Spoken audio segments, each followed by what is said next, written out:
பாருங்கள், எண்ணெய் கத்திரிக்காய்.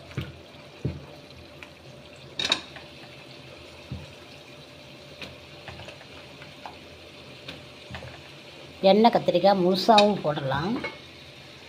இப்படி எல்லாத்துக்கும் பிரியாணிக்கும் போடலாம். இப்படியும் போடலாம், அப்படியும் போடலாம்.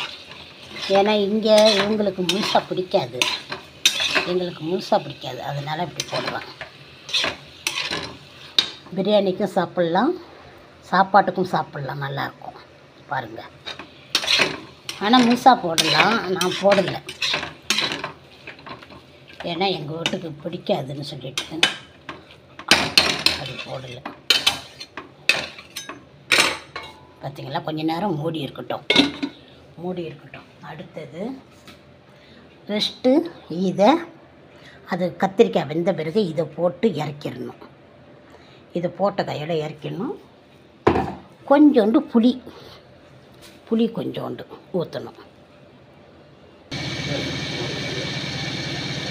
பார்த்திங்களா?